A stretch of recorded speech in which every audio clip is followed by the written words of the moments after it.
વલસાડના ઉમરગામ તાલુકાના Bhilad railway station ઉપર એક મોટી ટ્રેન દુર્ઘટના સર્જાતા રહી ગઈ। જી હા, મેમો ટ્રેનનો એન્જિનનો ભાગ પાટા ઉપરથી નીચે ઉતરી ગયો। વિરારથી ભરૂચ જતી મેમો ટ્રેન ભીલાડ સ્ટેશન પર પહોંચી।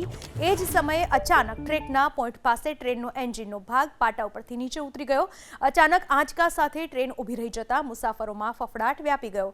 ઘટના સમયે ટ્રેનની સ્પીડ ધીમી હોવાના કારણે ટ્રેનનો માત્ર એન્જિનનો ભાગ જ ડીરેલ થયો અને પાછળના પેસેન્જર કોચ સલામત રહ્યા હતા। તમામ મુસાફરો સુરક્ષિત છે, જેથી રેલવે વિભાગે રાહતનો શ્વાસ લીધો।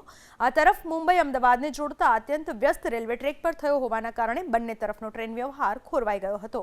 મુંબઈથી ગુજરાત તરફ આવતી અને ગુજરાતથી મુંબઈ તરફ જતી આંતરરાજ્ય અને સુપરફાસ્ટ ટ્રેનોના શેડ્યુલ પર વિપરીત અસર પડી।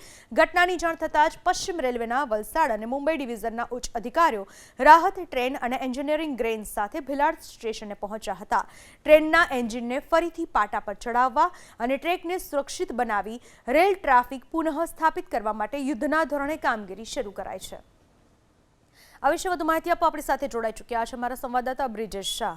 બ્રિજેશ, કઈ રીતે આખી ઘટના બનવા પામી હતી અને રેલવે પ્રશાસને કઈ રીતની કામગીરી શરૂ કરી છે? કેટલા સમયમાં રેલ વ્યવહાર પૂર્વવત શરૂ કરી શકાશે?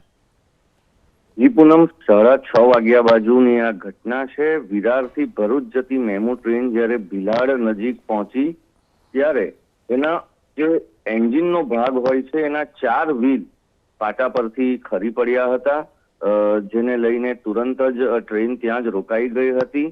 ઇમરજન્સી સ્ટોપેજને કારણે લોકો પણ અવઢવમાં થયા હતા કે આ ટ્રેન લાંબો સમય કેમ અટકી ગઈ છે, પરંતુ ચોક્કસ એ વાત છે કે માત્ર 4 જ વ્હીલ ડીરેલ થયા હતા અને તેને કારણે કોઈ પણ જાનહાનિ કે કોઈને પણ ઈજા પહોંચી નથી। તુરંત જ વલસાડ કે જ્યાં લોકો શેડ આવેલ છે, જ્યાં ઇમરજન્સી વેન થી લઈને આવા કોઈ પણ બાબતને પહોંચી વળવાની સંપૂર્ણ ટીમ રેડી હોય છે, તે ભીલાડ પહોંચી છે। એને ફરી પાટા પર ચડાવવાના જે પ્રયાસો હોય છે ક્રેનથી, તે થઈ રહ્યા હતા। થોડા જ સમયમાં ફરી આ રેલ વ્યવહાર પૂર્વવત થઈ જશે એવું અત્યારે પ્રાથમિક રીતે જાણવા મળી રહ્યું છે, પરંતુ જે લોંગ ડિસ્ટન્સ ટ્રેન થોડો સમય માટે બધે હોલ્ડ પર હતી, તેને લઈને અત્યારે ઘણી ટ્રેનો થોડી લેટ ચાલી રહી છે। આ સમયગાળાને ફરી રેગ્યુલરાઇઝ કરવા માટે રેલ તંત્ર અત્યારે કાર્યરત છે।